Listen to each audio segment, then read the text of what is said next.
O Tavares disse o seguinte: fala Supernovas, muito se fala que o primeiro pirata que conseguiu One Piece se tornará o rei dos piratas. Mas e depois? Todos os piratas irão aceitar a derrota e começar a considerar Luffy como o rei? Não faria mais sentido uma caçada ao rei dos piratas para reivindicar o tesouro? Talvez esse seja o Battle Royale que o Oda comentou. É que tá, tem muita coisa para se falar aqui, mas uma coisa é certa, o Battle Royale que o Oda falou não é sobre isso, porque essa fala do Eiichiro Oda foi no final do ano de 2023. E eu vou ler aqui o pedaço da carta que ele fala sobre isso para deixar bem claro. Ele fala aqui: e no próximo ano, ou seja, deixando claro que esse Battle Royale irá acontecer em 2024, que é o ano onde a gente está. E quando ele fala que vai acontecer esse ano, talvez ele esteja se referindo a Egghead. E Egghead acabou no capítulo passado, então existe a possibilidade também de estar se referindo a Elbaf. Tá, mas continuando. E no próximo ano, na série de mangá original, acontecerá um confronto entre aquela pessoa e aquela pessoa. Esse tipo de história que você pode esperar. Se eu tivesse que dar um título de alguma forma, eu a chamaria como um grande Battle Royale. Espero que ninguém morra, por favor, esperem ansiosamente pro One Piece no próximo ano. Então não, isso não é uma coisa que vai acontecer na guerra final, onde o Luffy vai ter que enfrentar vários piratas ou algo do tipo, e sinceramente é até normal que haja um Battle Royale na guerra final, assim como também teve em Marineford. Uma hora o Kizaru tava enfrentando alguém, outra hora tava enfrentando outra pessoa. O Barba Branca mesmo acabou enfrentando os 3 almirantes, então foi um grande Battle Royale que dá pra esperar isso nos próximos arcos também. E sobre isso dos piratas simplesmente aceitarem que o Luffy é o novo rei, cara, tem tudo muito a ver com o que é o One Piece. A maioria pensa que é uma loteria, um grande tesouro que vai chegar lá na última ilha e simplesmente vai ficar rico para sempre e não vai precisar de mais nada. É basicamente isso o desejo da maioria dos piratas, não dos piratas que a gente acompanha, o LOL, o Luffy, que tem um objetivo mais específico, digamos assim. O Luffy até hoje não sabe qual é o seu desejo final, mas é basicamente o que a maioria dos piratas quer. E a partir do momento que eles descobrirem o que é o One Piece, porque eu acho que isso não vai ser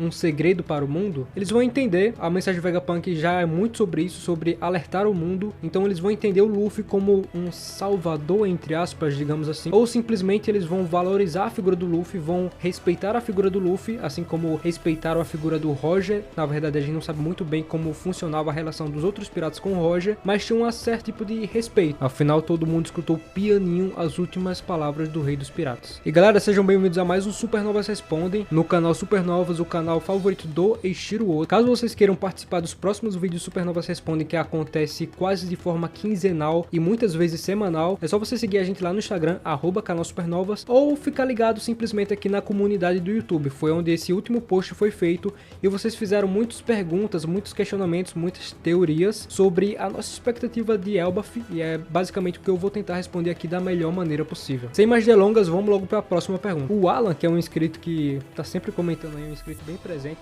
ele disse o seguinte: salve Supernovas, quais as suas expectativas com relação ao arco de Elbaf? E também, quem vocês acham que será o grande antagonista desse arco? Shanks, Teach, Loki ou até mesmo o Enel? Cara, o engraçado, o Enel é sempre o sonho mais profundo da comunidade One Piece e principalmente a nossa. Quem acompanha o canal aqui há mais tempo sabe desse nosso desejo do Enel voltar, e é um desejo embasado, tá? Não é como se não houvesse sentido. Faz sim sentido o Enel voltar e ele vai voltar. Pode confiar aí na nossa palavra. Mas assim, se for pra ser vilão, com certeza não vai ser o Enel. Por quê? Porque eu acredito que ele se encaixaria mais da forma que o Crocodile foi trabalhado lá em Marineford, que foi naquela estrutura do inimigo que virou amigo momentaneamente. O Enel seria basicamente isso. Aí fica as teorias aí pra saber aonde que ele vai aparecer. Elbaf? Talvez sim, talvez não, vamos ficar no aguardo aí. Mas como esse foi um post de perguntas muito baseado sobre qual vai ser a nossa expectativa pra Elbaf, muitos fizeram perguntas, questionamentos bem similares uns com os outros. Então eu vou ler aqui mais um comentário do Senhor Milagre que tem a ver com esse seu comentário também. Salve Supernovas, vocês acreditam que nesse arco de Elbaf já veremos os big players, Buggy, Shanks, Barba Negra e Luffy se enfrentando diretamente? Se sim, qual a aposta para a grande luta fora do arco principal? Aí é que tá, eu acho que o arco de Elbaf se encaixa bem mais nesse comentário. Por quê? Porque chegamos em um momento do One Piece onde os Shichibukais praticamente todos já foram desenvolvidos, e o Oda já comentou isso no passado, que o One Piece só é longo do jeito que é por causa dos Shichibukais. Então o Luffy tem que chegar lá em Alabasta, tem que enfrentar o Crocodile, tem que chegar em Dressrosa, tem que enfrentar o Doflamingo, tem que chegar em Thriller Bark e tem que enfrentar o Moria. Então esses personagens já foram desenvolvidos, já foram derrotados. O que sobra em Elbaf? Sobra o povo de Elbaf, tem ali o Loki, que a gente não sabe exatamente qual vai ser a função narrativa que o Oda vai dar pro personagem. Eu já comentei algumas vezes aqui que o Loki vai ter um papel mais voltado pra comédia do que pra ação. Eu não acredito que o Loki vai ser um guerreiro que vai dificultar a vida do Chapéu de Palha de alguma forma, até porque eu acredito que o Luffy vai chegar adorado lá como o Deus do Sol. Então é uma ilha que o Luffy vai chegar muito bem recebido. E aí é que tá. Isso se encaixa na mesma lógica de Egghead, porque meio que o Luffy em Egghead também foi muito bem recebido. O Vegapunk já estava ciente da vinda do Luffy. E qual era a ameaça de Egghead? A ameaça veio de fora, veio da CP0, veio do governo mundial. O governo mundial que sabe agora o perigo que o Luffy representa, principalmente depois do arco de Wano e do cartaz de recompensas dele ter aquela foto do Nika, e a mensagem do Vegapunk só colocou mais lenha na fogueira. Então é normal que a gente pense que o governo mundial vai continuar perseguindo os Mugiwaras, mesmo com eles indo até Elbaf. Ou seja, só resumindo tudo que eu falei aqui, qual será o vilão de Elbaf? Eu acredito que será o mesmo de Egghead, vai ser um vilão de fora e não um vilão que já está lá em Elbaf, até porque o Luffy será muito bem recebido quando chegar por lá. Então o governo mundial é a primeira opção. É normal também que vejamos o Barba Negra, principalmente porque o Luffy está saindo agora de Egghead e todo fim de arco a gente meio que vê os Mugiwaras vendo o que aconteceu com o mundo enquanto eles estavam naquela missão solo deles, digamos assim. Então eles vão ver as novas recompensas dele, eles vão ver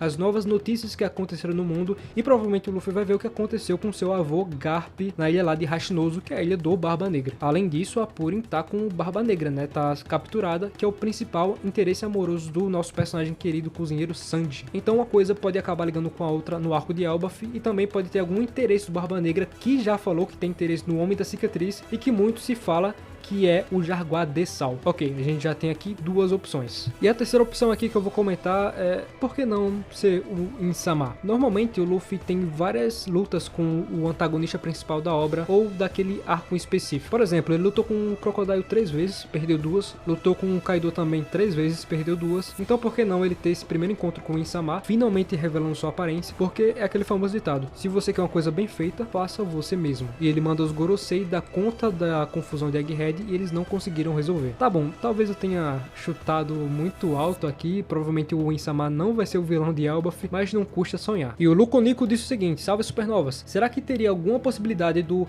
Hiruluki ser um D? O velho parece ter a chama de um, ensinou a determinação de um pirata pro Chopper, e quando o Luffy levou ele pro mar, a doutora Kureha solta uma frase interessante: a determinação dos D ainda permanece viva. Depois da descoberta do Clover, achei interessante como mais pra frente poderia ser revelado que Hiruluki também seria um D, já que ele possui todas as características de um. O que vocês acham disso? Cara, de fato, isso é uma coisa que a gente comentou muito na época que foi revelado, porque o Clover escolhe abdicar desse nome D por causa do que aconteceu com seu irmão, até para se proteger do governo mundial. E, obviamente, é normal que outros D tenham passado por algo similar ou algo parecido e tenha tomado a mesma decisão que o Dr. Clover tomou. Na verdade, é a decisão mais natural. Então é normal que alguns personagens que já passaram pela obra e não tinha essa letra D em seu nome, a gente acaba pensando se eles realmente eram D devido a todas as suas características que eles apresentaram, como o próprio Dr. Hiruluki que você acaba de citar, e essa frase da Kureha realmente ela pode deixar bem claro isso. Eu gostaria, o Dr. Hiruluki é um personagem que passou muito rápido durante a obra, e acontece também com Noland, que é um personagem que pode ser um D também, porque vamos ser bem sinceros aqui, a gente tá lendo um mangá shonen, então muitas vezes a maioria, pelo menos os leitores ou das pessoas que estão assistindo, acabam valorizando mais personagens pelos seus níveis de poder, o que eles vão fazer. Pô, o Zoro ele tem um maior peitoral, então ele é o mais forte do bando, tipo, é aquela brincadeira que a gente sempre costuma fazer, mas narrativamente falando, o Dr. Hiruluki, o Dr. Clover e o próprio Noland, que pode ser um D também, são essenciais para a obra, e ter o nome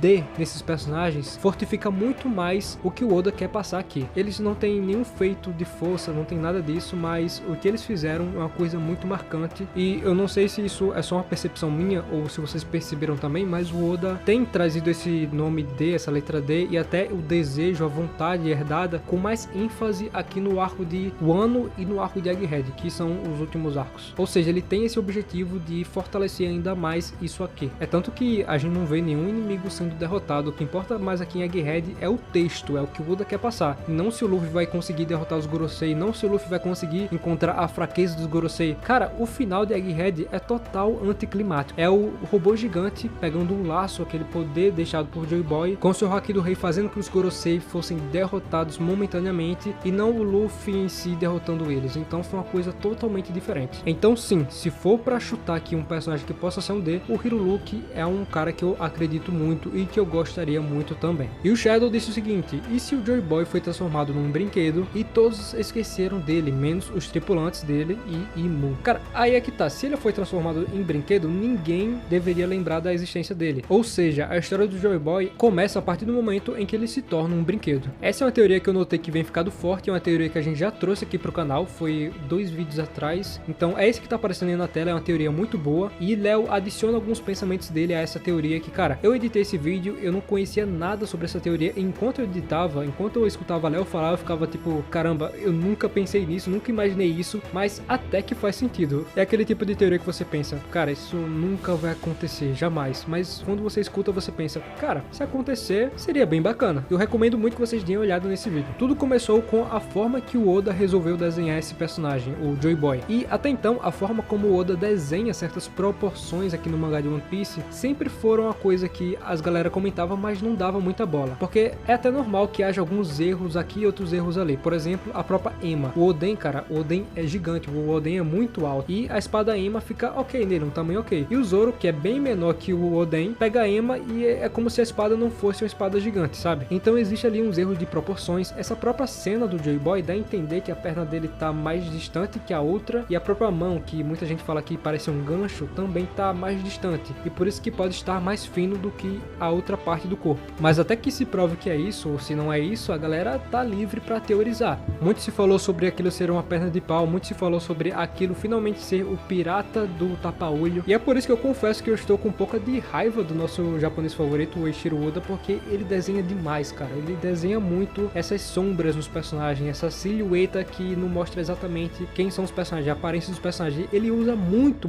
esse recurso. Ele usa até de uma maneira muito exaustiva, na minha opinião. Até comentem o que vocês acham sobre isso. E é por isso que mais cedo no vídeo eu falei desse meu desejo do Imu finalmente aparecer a aparência dele agora em Elbaf. Porque se o Imu aparece de novo só nas sombras, eu vou dropar o mangá, cara. Eu vou dropar. Não aguento mais não. Mas brincadeiras à parte, eu gosto muito dessa teoria do Joy Boy ser um brinquedo. Faz sentido dentro da obra, principalmente se a gente leu muito bem Dressrosa e Wano. E comentem aí o que vocês acham sobre ela também. E é com isso que eu encerro esse vídeo. Espero muito que vocês tenham gostado. Esse fim de semana já lança um novo capítulo do One Piece, então tem muita coisa acontecendo. O Oda não tá dando pausa e isso é muito bom. Tem novidades aí sobre o live action saindo, provavelmente no dia que eu tô gravando esse vídeo. No dia seguinte já vai sair o elenco da segunda temporada de One Piece. É uma coisa que a gente vai ficar ligado também, pra quem sabe gravar um vídeo sobre isso futuramente, porque, como diria a Barba Branca, o hype é real. E é isso, galera. Valeu, fiquem bem e até a próxima.